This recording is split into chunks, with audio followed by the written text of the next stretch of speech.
It is my pleasure to be here. It is my joy and honor. Jose is one of the most committed and service-oriented Christians that I know. A father of two, an amazing, hardworking wife, and an undocumented immigrant. He was brought over by his parents when he was a child to the United States. And one day he decided to go back to Mexico to try to properly request a working visa. It was a huge, huge risk. I remember the day when he left his wife and kids. We cried together. We did not know if he would come back. The children were inconsolable. And through an extraordinary set of events, he went to Mexico, and he was granted a visa after a 9-month wait. It was incredible. It was a miracle. He was against all the processes established. Carlos was also a committed Christian, family man, hardworking, one of the most visible people in the church. He decided to do a similar thing. He went back to Mexico, asked for a working visa. He was denied and banned for 7 years.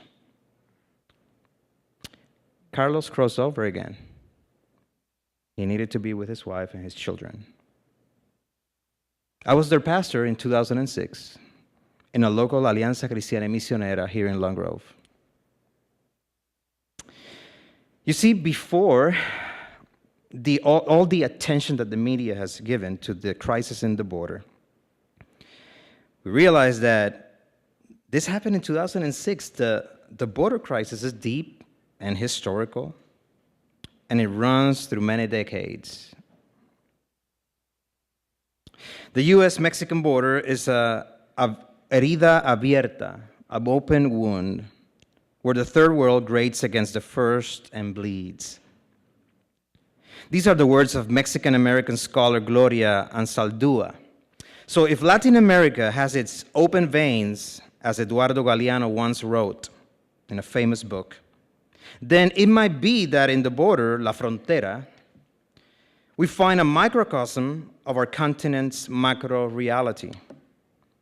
However, La Frontera is not only about Mexicans and you Asians. Historically, it has also been an open wound for Central Americans, for enslaved Africans, for Native Americans, and Chinese immigrants. La Frontera, there we all bleed. Now let me provide you with a hermeneutical tool on the concept of border. The construal of borders is a perennial, quintessential sociopolitical reality. It has an awful history of abuse and suffering in the name of the welfare of nation-states. At the same time, borderlands, demarcations, is what unites us and separates us. It serves to defend ourselves against the other, the one who is beyond it, provoking a de facto tendency towards intolerance, emphasizing usually our worst fears, our worst ethos, our insecurity against the stranger, the unknown, and by implication against cultural diversity itself. So borders are things that we construct, sociopolitical things, geographical demarcations, that sadly often serve ideologies of racism, xenophobia, and ethnocentrism. It provides us with a geo-demarcation tool to justify the inclusion of many and the exclusion of many. So when we look at the crises are human products. I hope to provide some preliminary context to think through what is happening at the borderlands. So allow me to provide a brief historical account. And because of the brevity of this presentation, of course, it will tend towards reductionisms, maybe in some part or the other, which is why we need discussion. I will highlight some institutional and the de facto history of violence against many of our communities. Let me begin. Do you remember when California, Texas, and the land in between was Mexico? It was. You see, the U.S.-Mexican border is a very recent reality. In 1821, the year Mexico declared its independence from Spain, its territory included California, Texas, and the land in between. However, it is after the Mexican-American War in 1848 that the Treaty of Guadalupe Hidalgo transfers 55% of Mexico's territory to the United States. 55. There was another element here. Do you remember the Fugitive Slave Act? How border violence against escaped slaves was institutionalized? Well, between 1829 and 1830, Mexico ended slavery. However, when white Americans formed the independent Republic of Texas, they reestablished slavery. Quote, by the time the U.S. annexed the territory, says Becky Little, its enslaved population had grown from 5,000 when it was a Mexican territory to 30,000 when it became the independent Republic of Texas. Given the geographical distance of Mexico, many enslaved people, it was easier for them to escape to the south instead of reach the free states in the north. However, with the transfer of the 55% of Mexico to the U.S. in 1848 and the passage of the Fugitive Slave Act of 1850, La Frontera, the border, became another open wound for African enslaved people. Quote, vigilante slave catchers began to monitor the U.S.-Mexican border in the hopes of earning a reward for capturing escapees. Vigilante slave catchers. So third element here, the border and the Chinese Exclusion Act of 1882, another community deeply affected by the politics of the borderland. The Chinese Exclusion Act of 1882 was the first time a federal law prescribed entry of an ethnic group on the premise that it endangered the good order of certain localities. You see how that same logic is being used today? This act did not only place requirement on Chinese people trying to immigrate to the U.S., but it also placed new requirements on Chinese who had already entered the community, something that the current administration, in line with other administrations, is doing right now to green card holders. Immigrants who were not able to fulfill their requirements at that time started to cross the Canada-U.S. border, and the border of the U.S.-Mexico border became also a center of contention. In the 1880s, Canada passed a Chinese immigration tax. The latter led to the U.S.-Mexico border becoming the entry point of undocumented Chinese immigrants to the U.S.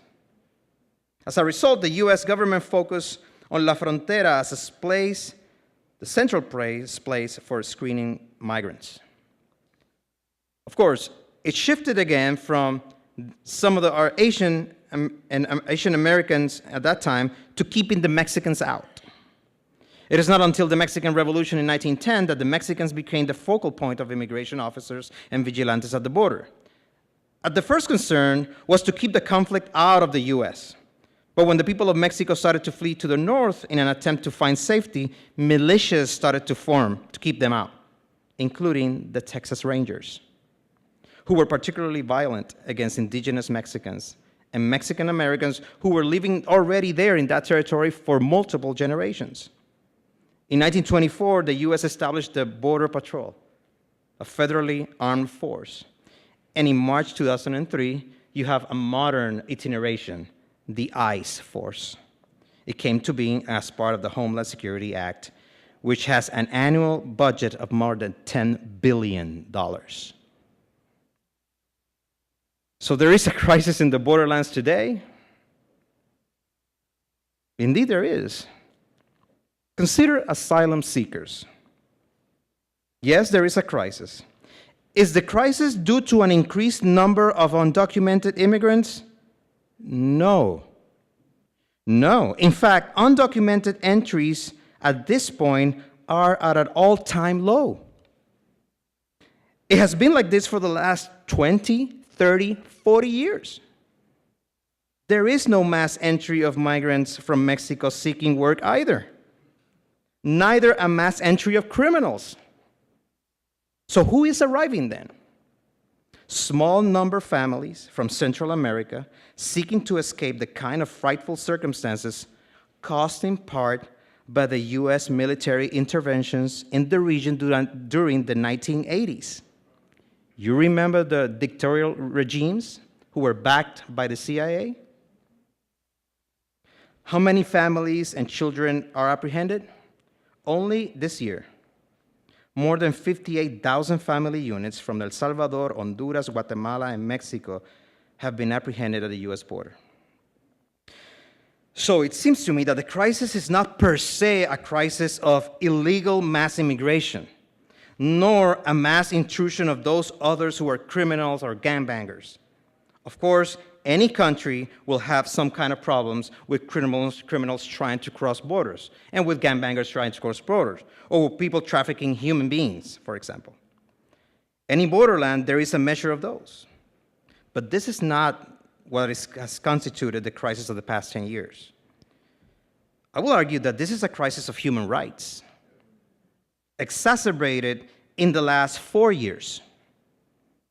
Families and children seeking asylum from dreadful conditions in other countries, and as such are being turned away against the U.S. own refugee laws, stretched to unrealistic conditions, quote, at the border or being arrested as criminals instead of having their asylum claims rightly adjudicated. Robert Chao Romero, Chinese Mexican-American evangelical scholar at UCLA, provide us with a brief snapshot of this historical moment. Consider the 1980s. Although the U.S. affirmed and signed asylum laws, he says, in the Second World War II, in order to safeguard against the repeat of racial holocaust, during the 1980s, the U.S. federal government did everything in their power not to enforce those laws. Who came to help? The evangelical churches? The social secular organizations? Do you know who came to help primarily?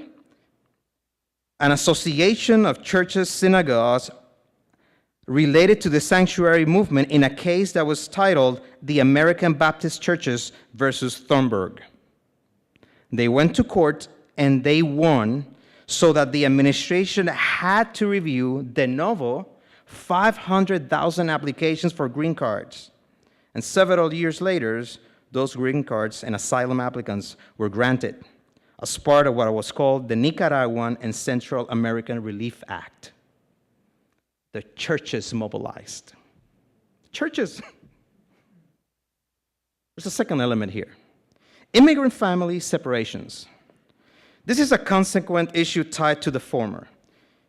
Of course, immigration has always been a defining issue in many elections. In the last election, it was part up front of the platform of the current president. The recent surge in immigrant and migrant children who have been separated from their families after crossing America's southern border has become a morally unacceptable and unjust crisis. This is one of those elements in which we would love to see more harmonious outcry and prophetic denunciation, like the one that recently happened from all sides of this political spectrum and even evangelical churches. What happened? Well, under the zero tolerance policy, children who cross the border fall under the custody of the Department of Health and Human Services. This was a law that was established before the current administration. But the current administration mandated to prosecute and put parents into criminal proceedings, which de facto and effectively split families. 2,342 children have been separated from their families from early May through early June. Is this inevitable? No. It was a legal judgment, a policy to how to implement a court decision. As you know, the decision was revoked after political pressure. So it was clearly not an issue of a legal requirement. It was an issue of preferential implementation. There is another element here. We also have a continued humanitarian crisis at the border.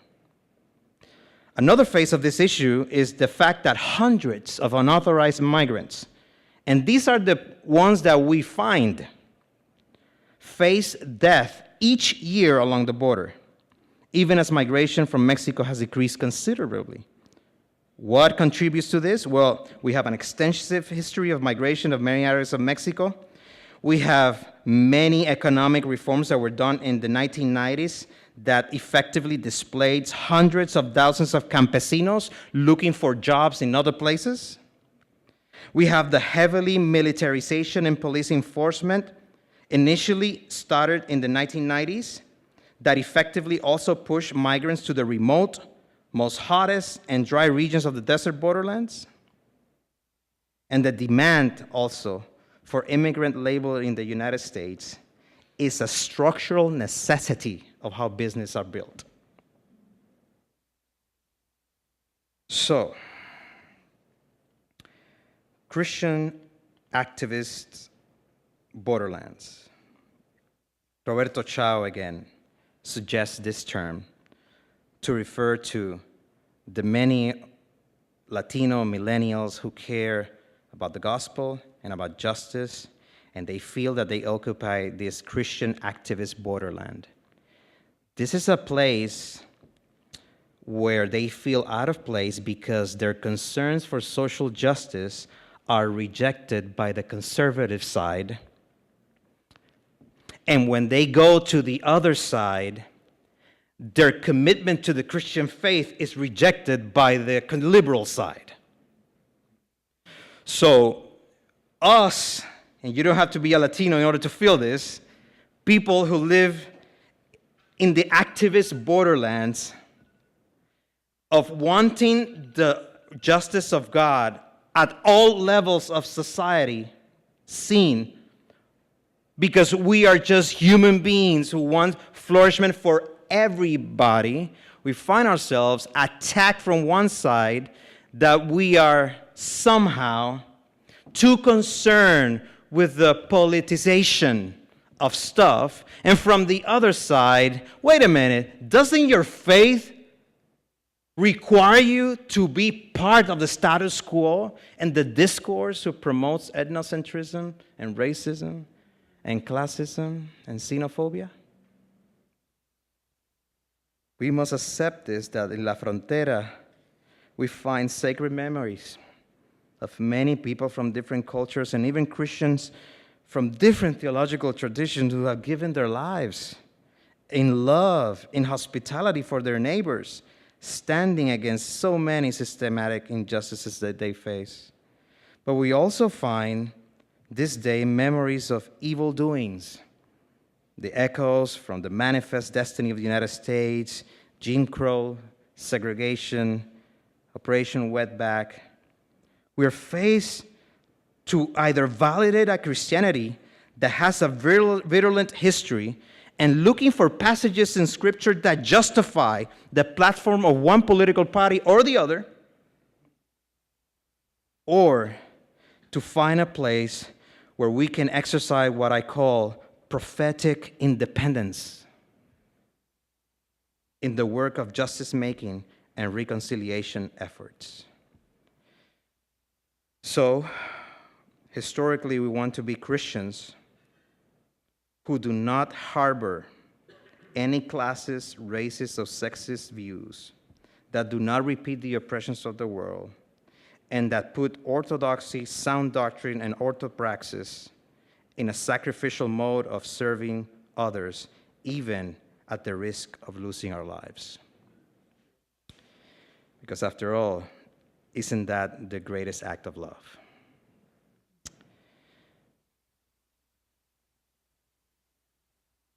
God bless you.